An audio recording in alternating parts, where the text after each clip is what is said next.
Assim que se formaliza, ou seja, que se cadastra no portal do Governo Federal e recebe o certificado da condição MEI, o microempreendedor individual declara que conhece e atende todas as exigências do Estado e do município para a emissão de alvará de licença e de funcionamento. Caso não atenda aos requisitos necessários, ele fica sujeito ao cancelamento do alvará. Eu volto a falar agora com o advogado Marcelo Alvarenga, que vai nos ajudar a entender, então, como é que funciona a fiscalização. Bem, Juliane, a Prefeitura, o Estado, eles fazem essa fiscalização com base na Lei Complementar 123, que estabelece todo o procedimento de fiscalização para os MEIs em relação à parte sanitária, à parte trabalhista, à parte de localização, não é? Então, essa fiscalização, ela também tem um caráter diferenciado. Além de ser algo mais simplificado, dependendo da condição, do risco da atividade, do grau de risco dessa atividade, ela é uma fiscalização mais abrandada. E ela tem uma característica muito importante, a gente chama isso de dupla visita orientadora. Ou seja, a fiscalização não tem mais somente o condão de punir, mas tem o condão primeiro de orientar. Caso identifique algo que não está conforme a legislação, a fiscalização irá orientar para que esse empreendedor ele possa corrigir e aí sim, numa segunda visita, caso ele não tenha atendido aquelas condições, aí será lavrado um auto de infração. Mas é importante observar, esse caráter de orientação, essa dupla visita orientadora, ela não vale para alguns vamos dizer assim, algumas infrações. Por exemplo, no aspecto trabalhista, a falta de registro de um empregado, a falta de anotação na carteira de trabalho, essas faltas cometidas pelos microempreendedores, elas não são sujeitas à orientação, já será lavrado um auto de infração.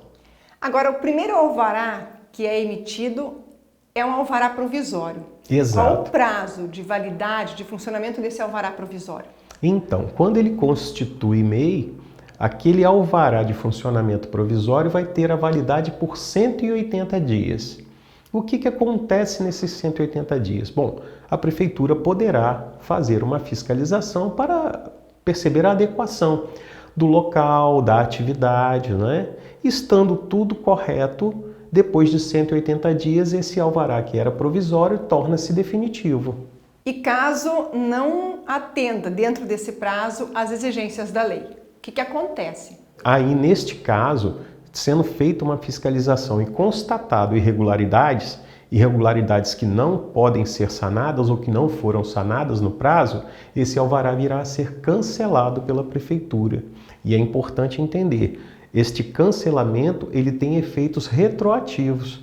Todos aqueles atos praticados pelo MEI, eles deixarão de existir. Mas como é que fica a situação do MEI com o cancelamento do alvará? Ele perde o certificado da condição MEI, ele não pode mais atuar? O que acontece com o MEI quando o alvará dele é cancelado? Então, para que ele possa funcionar, ele depende do alvará. Ele depende daquele documento que o autoriza a funcionar. Ele não tendo este documento, ele não pode exercer mais a sua atividade. E para regularizar? Ele vai precisar sanar todas aquelas situações que foram identificadas, que estavam irregulares, e aí fazer novamente o seu cadastramento para que ele possa exercer a sua atividade.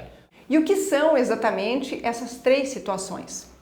Bem, nós temos o cancelamento, nós temos também a cassação e o desenquadramento da condição de MEI.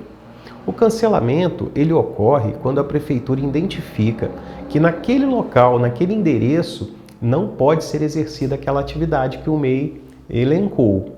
Então, ele vai ser notificado para regularizar essa situação. Já a cassação é um pouco mais complexo. A cassação ocorre quando o MEI, Juliane, ele não atende a algum requisito estabelecido pelo ente. Não é? Então, neste caso, ele vai ser notificado e vai ter um prazo para apresentar a sua defesa. E o desenquadramento? O desenquadramento implica em deixar de ser microempreendedor. Ele não será excluído do Simples Nacional. Ele permanecerá na tributação do Simples Nacional, mas ele vai perder a condição de microempreendedor individual. Ele vai deixar de ser MEI, mas continuará sendo tributado como Simples Nacional. Esse é o desenquadramento. E o desenquadramento pode ocorrer em que situações? Bom, nós temos alguns quesitos, né, na legislação. Quando o MEI deixa de cumprir aqueles requisitos, ele então será desenquadrado da condição. Nós temos uma resolução que define todos esses requisitos que o MEI tem que seguir. Havendo um descumprimento, ele será desenquadrado. Uma das situações mais comuns é quando ele passa a ter uma movimentação financeira acima do limite que é permitido para o microempreendedor individual. Sim, o faturamento do MEI é estabelecido como o teto mais baixo, né, que nós temos. Quando ele extrapola esse faturamento anual, ele desenquadra da condição de MEI. Esse é um exemplo típico. Mas apenas um dos fatores. Tem que estar atento à legislação. Exatamente. É o que a gente sempre lembra. Quando se formaliza, nós passamos a ter obrigações que precisamos conhecê-las para poder não incorrer nesse desenquadramento ou outra forma de punição. Muito obrigada, Marcelo. Fique atento para evitar qualquer tipo de dor de cabeça.